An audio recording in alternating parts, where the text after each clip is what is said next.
So today government of India is earning more than the broker. We have इस video में आप देख सकते हैं कि देश की वित्त मंत्री निर्मला सीतारमण से बीएससी के कार्यक्रम में जब एक ब्रोकर ने टैक्स को लेकर सवाल पूछा, तब क्या था वो सवाल और जिस पर वित्त मंत्री ने जवाब नहीं दिया और फिर इनकी किरकिरी हो गई, जानेंगे आज के इस वीडियो में। इस वीडियो में आप देख सकते हैं कि देश की वित्त मंत्री निर्मला सीतारमण से जब बीएससी के कार्यक्रम में एक ब्रोकर ने टैक्स को लेकर सवाल पूछा तो वो जवाब नहीं दे पाई।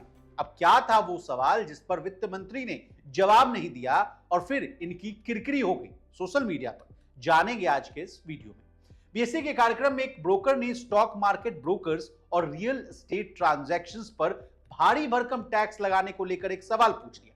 ब्रोकर ने फाइनेंस मिनिस्टर से पूछा कि ब्रोकर अपना सब कुछ दांव पर लगाकर जोखिम उठा रहे हैं, लेकिन उनका सारा फायदा सरकार को मिल रहा है। आप हमारे स्लीपिंग पार्टनर हैं और मैं अपना पैसा जोखिम यानी रिस्क, स्टाफ और सब कुछ लगाकर वर्किंग पार्टनर बनकर काम कर रहा हूं। इसी सवाल पर बवाल मच गया। वित्त मंत्री निर्मला सीतारमण ने क्या कहा या इस सवाल को टाल दिया, विस्तार से इस वीडियो में आपको बताएंगे। नमस्कार, आप देख रहे हैं लोकमत हिंदी और मैं हूं आपके साथ विशाल शर्मा। सबसे पहले वित्त मंत्री निर्मला सीतारमण से पूछे गए सवाल से कहानी की शुरुआत करते हैं। एक ब्रोकर ने पूछा कि वे पैसा निवेश करते हैं और जोखिम उठाते हैं, लेकिन सरकार स्लीपिंग पार्टनर बन जाती है।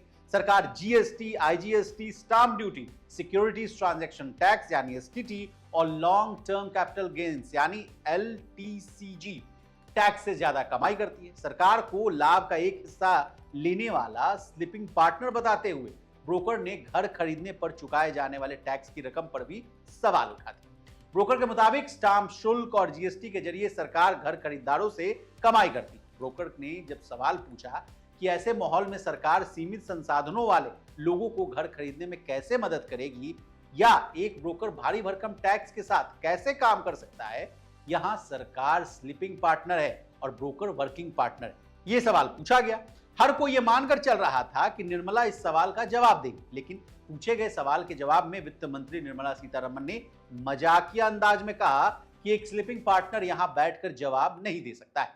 अब सोशल मीडिया पर वित्त मंत्री निर्मला सीतारमण की प्रतिक्रिया की आलोचना हो रही है। सोशल नेटवर्किंग प्लेटफॉर्म यूजर्स वित्त मंत्री से कुछ गंभीर जवाब की उम्मीद कर रहे थे, क्योंकि शेयर बाजार ट्रांजैक्शंस और रियल एस्टेट बाजार में ज्यादा टैक्स ने निवेशकों या घर खरीदारों को प्रभावित कर रखा है। बता दें, रियल एस्टेट या स्टॉक मार्केट में अलग अलग तरह के हाई टैक्स को लेकर केंद्रीय वित्त मंत्री निर्मला सीतारमण की प्रतिक्रिया की आलोचना भी हो रही है।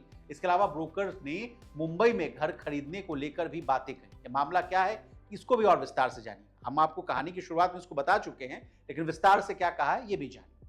ब्रोकर ने कहा कि सरकार घर खरीदने वालों से स्टाम्प शुल्क और जीएसटी के तौर पर कमाई कर रहा था। सवाल करने वालों ने कहा कि सरकार ने घर खरीदने से नकदी की शर्त हटा दी। मौजूदा समय में मुंबई में घर खरीदना काफी मुश्किल है, क्योंकि मैं टैक्स चुका रहा हूं और मेरे पास व्हाइट मनी। अब हमें हर चीज का पेमेंट चेक से करना होता है, इसलिए वही मेरा बैंक बैलेंस है जो मैंने सरकार को टैक्स चुकाने के बाद छोड़ रखा है।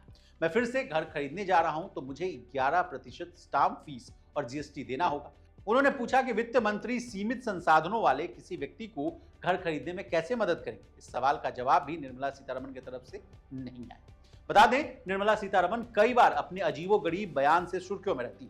कभी चुनाव लड़ने के लिए पैसे नहीं हैं, तो कभी लहसुन प्याज की कीमतों में बढ़ोतरी को लेकर जब सवाल पूछा जाता है तो कहती हैं कि वो स्वयं तो खाती नहीं है, इसलिए इस प्रश्न का जवाब नहीं दे सकती। इसी तरह देश और दुनिया और बिजनेस जगत से जुड़ी तमाम ताजा तरीन खबरों के लिए बने रहिए हमारे साथ और देखते रहिए लोकमत हिंदी।